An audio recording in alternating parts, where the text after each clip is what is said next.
warahmatullahi wabarakatuh. Waalaikumsalam warahmatullahi wabarakatuh. Apa kabar semuanya? Alhamdulillah, luar biasa, tetap semangat, tetap ceria pada Quran. Masuk juga sama-sama. Allah Akbar. Hari ini saya akan menyampaikan kuis tentang hal-hal yang membatalkan wudhu.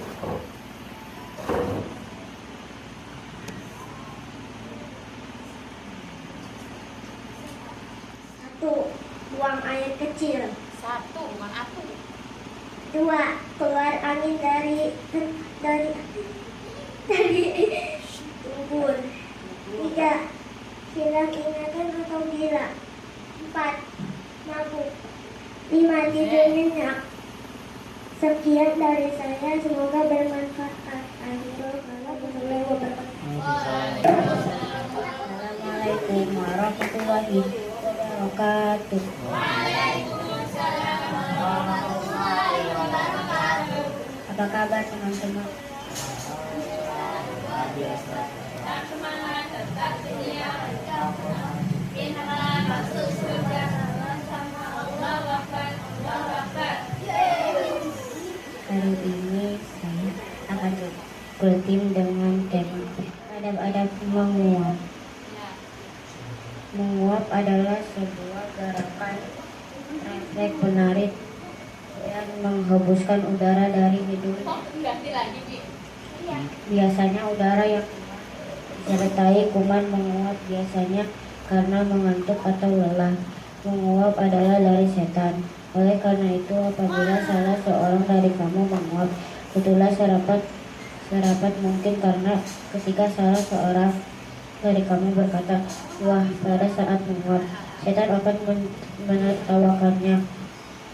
Rasulullah SAW bersabda, yang artinya sesungguhnya Allah menyukai bersin dan membenci menguap. Jika seorang bersin dan mengucapkan alhamdulillah, maka bagi semua muslim yang mendengar hendaknya mengucapkan tasbih. Ucapkan ya yarhamukallah.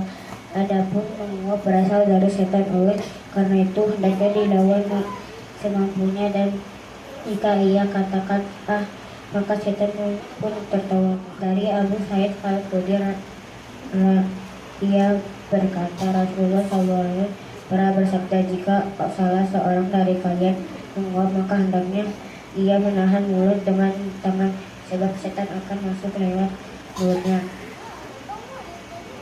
Adab-adab ketika menguap antara lain sebagai berikut. 1. Allah Subhanahu wa Ta'ala tidak menyukai perbuatan menguap.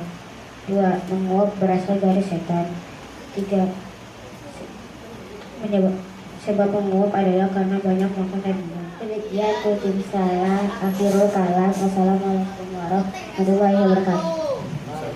Assalamualaikum warahmatullahi wabarakatuh. Waalaikumsalam warahmatullahi wabarakatuh. Teman-teman yang dimuliakan Allah Subhanahu wa Ta'ala, segala puji bagi Allah Subhanahu wa Ta'ala atas segala nikmatnya. Salawat dan salam selalu tercurah kepada Rasulullah SAW.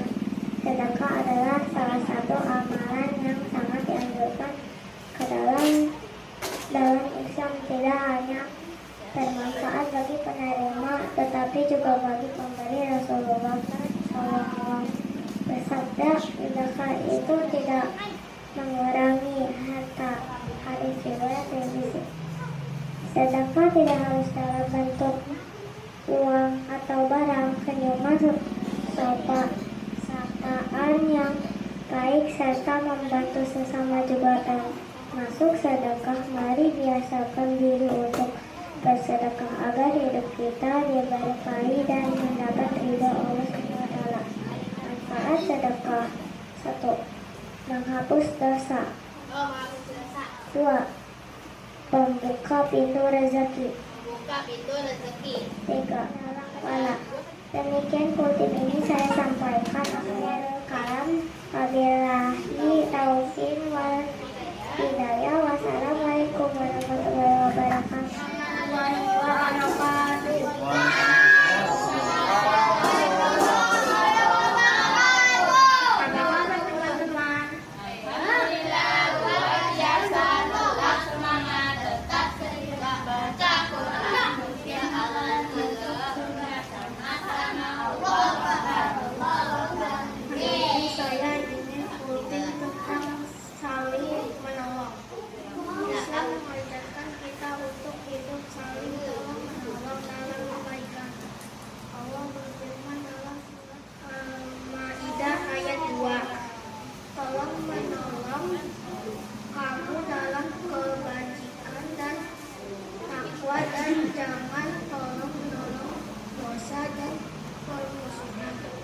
sebagai pelajaran untuk tolong menolong bisa sederhana. 1. Membantu teman yang kesulitan belajar. 2. Menolong teman yang terjaga. Atau sedikit berbagi alat tulis tanpa mahal. Perbuatan kecil itu mungkin tempat sepele, tapi di sisi Allah bernilai besar. Dengan saling menolong, suasana sekolah menjadi lebih harmonis dan kita pun dicintai Allah serta teman-teman kita. Demikianlah untuk saya kali ini. Mohon maaf jika ada kekurangan. Akhirul kalam. Wassalamualaikum warahmatullahi wabarakatuh. Waalaikumsalam warahmatullahi wabarakatuh. Teman-teman yang dirahmati Allah, mari kita panjatkan puji syukur rahmatnya kita bisa berkumpul. Selamat serta salam semoga berjumlah kepada Nabi Muhammad SAW. Dalam Islam, hidup seseorang mukmin diibaratkan sebagai bangunan dan sholat adalah tiang utamanya. Ibadah yang pertama yang akan dihisab di hari kiamat adalah sholat.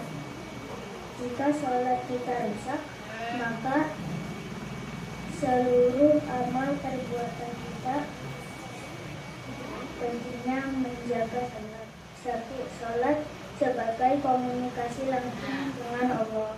Al-Fatihah yang kita baca adalah percakapan.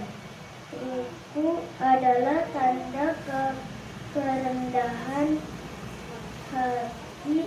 Sujud adalah puncak. 2. Sholat sebagian dasar kedisiplinan.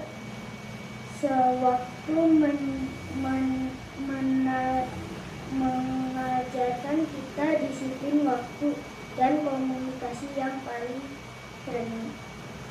mendasar. Jadi kita ingin menyebut kata pokok, tegak dan berkah, maka jaga sholat kita. Sholat bukan kewajiban tetapi kebutuhan.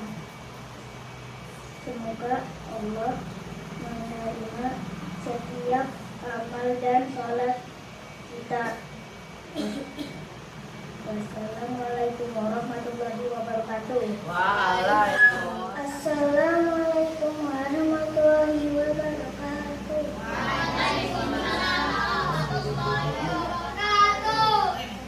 Teman-teman yang dirahmati Allah, apa kabar?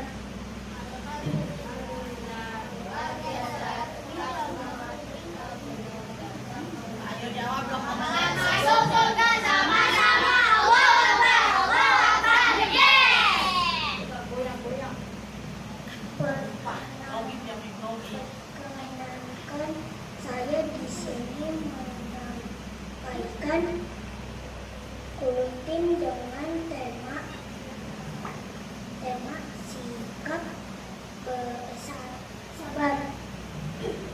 Sikap sabar seorang muslim adalah sikap yang lahir dari keyakinan tentang kekuasaan dan kasih sayang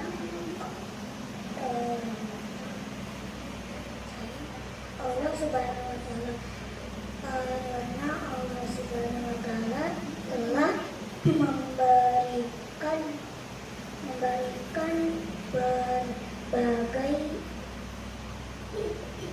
berbagai karunia dan nikmat kepada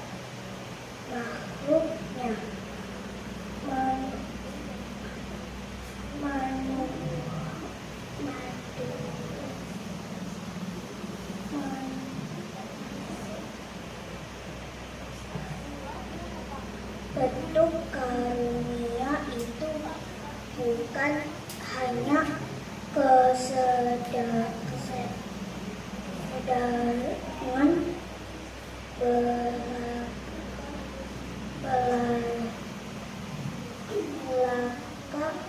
dan tetapi tujuan atau cobaan juga.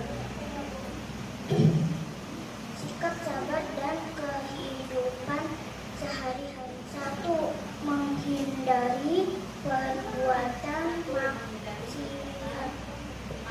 maksiat.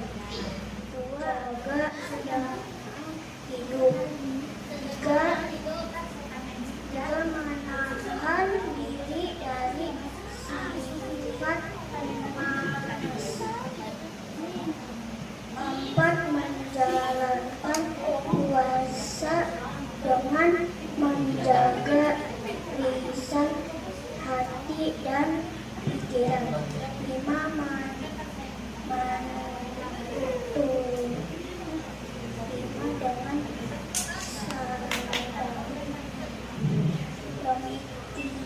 Dengan demikian kutip dari saya. Apabila ada salah, mohon dimaafkan. Semoga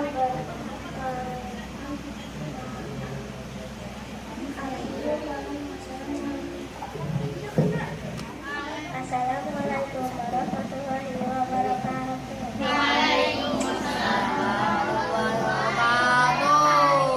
Apa kabar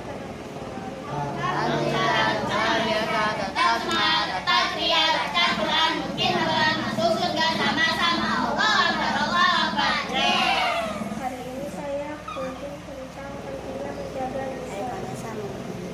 Adalah karunia kecil dari Allah Subhanahu wa Ta'ala, tetapi dapat bisa benar. Dengan lisan kita bisa menebar kebaikan, tapi bisa juga menimbulkan keburukan. Rasulullah SAW bersabda, barang siapa beriman kepada Allah Subhanahu wa Ta'ala dan hari akhir, hendaklah ialah berkata yang baik atau diam. Hadis riwayat Bukhari dan Muslim. Sebagai pelajaran, kita sering berinteraksi dengan banyak orang, teman, guru, bahkan orang tua di rumah.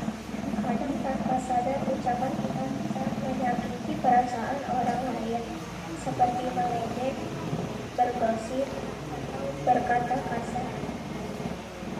Mari kita biasakan berkata baik. 1. Ucapkan terima kasih saat dibantu. 2. Ucapkan maaf jika berbuat salah. Doakan orang lain, bukan merendahkannya. Kata yang baik adalah cermin hati yang semoga kita termasuk orang yang menjaga lisan. Karena dari lisan yang terjaga lahir akhlak yang mulia, akhiratul hayat. Billahi taufiq wal hidayah. Wassalamualaikum warahmatullahi wabarakatuh.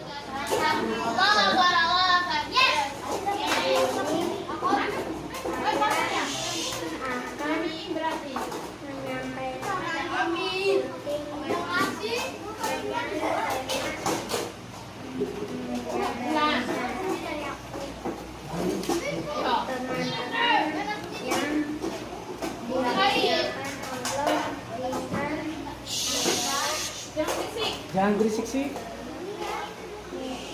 Yang berisik diambil lagi bagiannya ya. Kalau berisik, jangan makan dulu. Tutup, aku udah dibilang tutup dulu. Jangan makan tuh.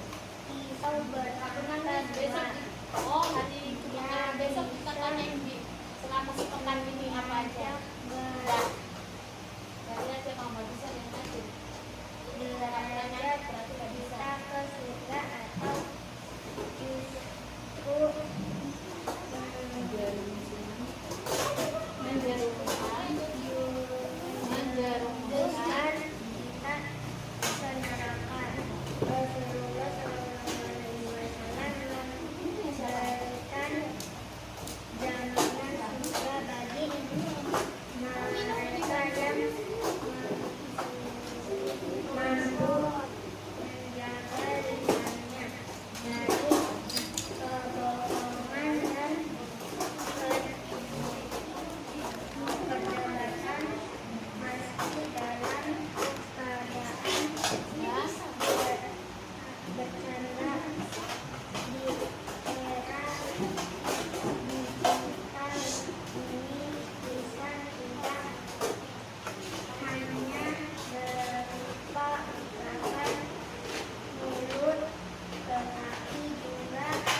Dua, mengangkat kehormatan diri. Tiga,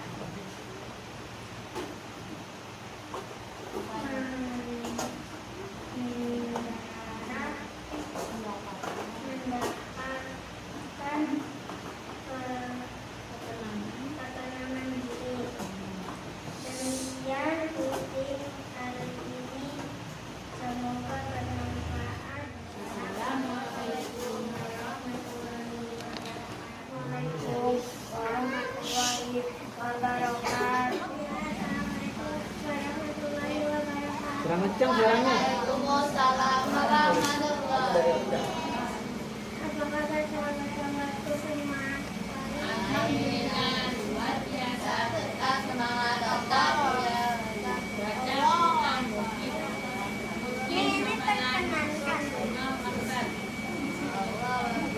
Perkenalkan, saya di sini menyampaikan penting tentang tanda-tanda orang beriman kepada Rasul Allah Subhanahu adalah rukun iman yang empat. Maka dari itu Deketin lagi. kita harus selalu menerapkan dalam kehidupan sehari-hari. Tanda orang beriman kepada Allah salam sebagai berikut: menanadani akhlak dan sunnah Rasul. Dua, teguh keimanannya kepada Allah.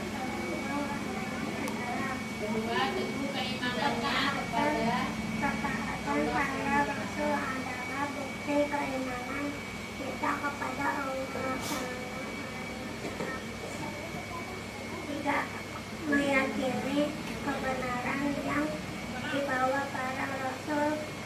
Kebenaran yang dibawa para Rasul tidak lain adalah wahyu Allah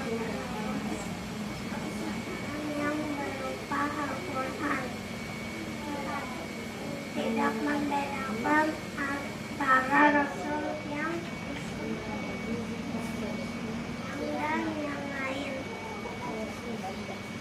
Jangan beriman kepada Rasul-Rasul Allah otomatis tidak membedakan antara Rasul yang satu dan yang lainnya. Lima, menjadikan para Rasul sebagai uswah hasanah. Para Rasul yang ditetapkan oleh Allah SAW untuk memimpin umatnya adalah orang-orang pilihan. Demikian konten ini saya sampaikan. Akhirul kata. Assalamualaikum warahmatullahi wabarakatuh. Waalaikumsalam warahmatullahi wabarakatuh. Apa kabar teman-teman? Luar biasa, tetap Di sini saya akan memberikan konten dengan tema Toharoh atau bersih. Salah satu keistimewaan agama kita adalah penekanannya pada kebersihan dan bersuci. Toharoh itu adalah sebagai bagian dari iman. Hadis riwayat Muslim. Toharoh artinya bersuci dari hadas dan najis. Ini bukan sekedar bersih secara fisik, tapi suci secara syariat agar ibadah kita diterima. Toharoh terdiri dari dua, yaitu satu, toharoh lahiriah, yaitu menyucikan badan, pakaian, dan tempat sholat dari najis serta menghilangkan hadas kecil dengan wudhu dan hadas besar dengan mandi. Dua, toharoh batiniah, yaitu menyucikan jiwa dari penyakit hati seperti iri, sombong atau iri, dengki. Dengan taubat nasuha. Mengapa toharoh penting? Karena toharoh adalah kunci sholat. Sholat tidak akan diterima jika tidak didahului dengan bersuci. Demikian kulkin dari saya. Akhirul kata. Wassalamualaikum warahmatullahi wabarakatuh. Apa kabar semua? Baik kawan-kawan, saya akan menyampaikan kultum tentang kurban. Karena sebentar lagi kita akan merayakan hari tua. Kurban adalah salah satu ibadah yang diperintah Allah SWT untuk melaksanakan ibadah kurban ditunjukkan bagi orang muslim. Termasuk hukum pelaksanaan adalah sunnah wakaf, yaitu sunnah yang sangat dianjurkan ibadah kurban mulai pada masa Nabi Ibrahim Syarat hewan kurban satu akan hewan ternak tentu hewan yang boleh diambilkan hanya dari hewan tertentu. Contoh sapi, kambing, unta, domba. Hewan cukup umum seperti kurban 1 tahun, 2 tahun, kerbau 2 tahun. Hewan sehat dan tidak sesuai jumlah yang ditetapkan. Hewan domba dan kambing berlaku untuk 1 orang. Demikian kultum dari saya, semoga bermanfaat. Wassalamualaikum warahmatullahi wabarakatuh. Assalamualaikum warahmatullahi wabarakatuh. Waalaikumsalam warahmatullahi wabarakatuh. Apa kabar semuanya? Alhamdulillah, luar biasa cepat semuanya terceria. Hari ini saya akan kultum dengan tema hukum bukso.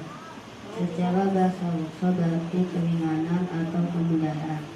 Adapun menurut istilah bukso adalah perubahan hukum dari hukum asalnya karena sebab tertentu dengan tujuan untuk memberikan kemudahan dan keringanan.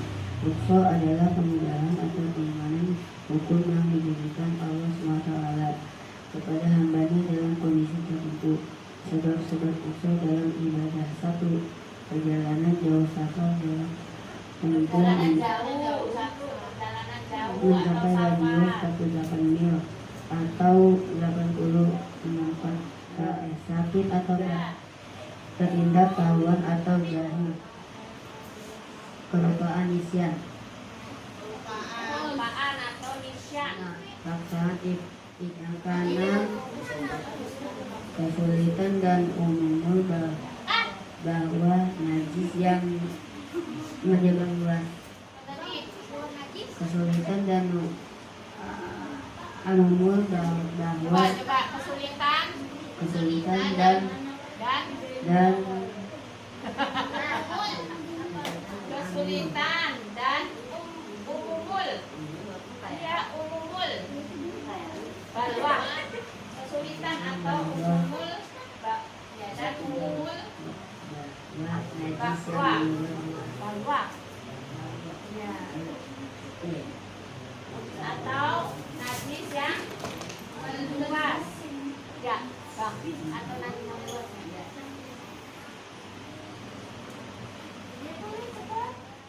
Yang ketujuh, sifat yang kurang sempurna, nafsu. Demikian tausiah yang saya sampaikan. Wabillahi taufiq wal hidayah. Wassalamualaikum warahmatullahi wabarakatuh. Assalamualaikum warahmatullahi wabarakatuh. Semuanya.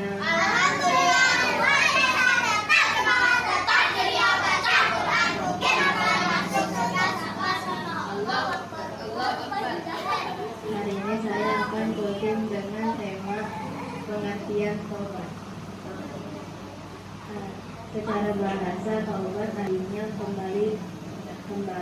Adapun secara istilah taubat dapat dengan kembalinya seseorang yang telah melakukan kesalahan dan dosa untuk kemudian memohon ampun kepada Allah Subhanahu wa taala, lalu berjalan bermimpi untuk tidak mengulangi perbuatan dosa tersebut. Manfaat tobat. 1. Mendapat ampunan oleh Allah Subhanahu wa Ta'ala. 2. Hati menjadi tenang dan bersih. 3. Mendapatkan rezeki yang berkah. 4. Menjauhkan diri dari perbuatan maksiat. 5.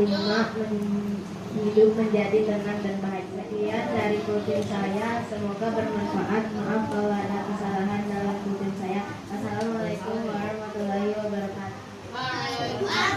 Assalamualaikum warahmatullahi wabarakatuh. Waalaikumsalam warahmatullahi wabarakatuh. Apa kabar kawan-kawan? Alhamdulillah luar biasa. Tetap semangat, tetap ceria, baca Quran, mungkin amalan masuk surga sama-sama. Allah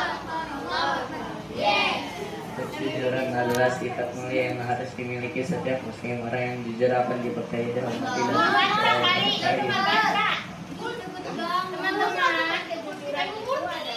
Rasulullah bersabda, fa innasi siqoyah di ilal bir.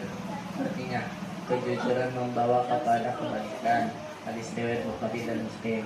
Sebaliknya, kebohongan hanya akan membawa kepada keburukan. Sekali berbohong, biasanya akan diikuti kebohongan lain untuk menutupinya.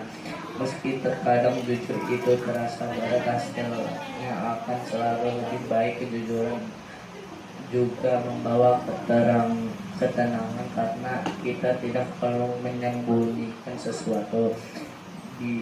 Biasakah berkata jujur dalam hal kecil maupun besar. Dari situlah kepercayaan lainnya.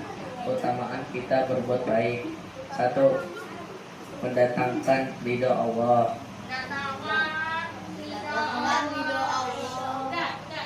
2.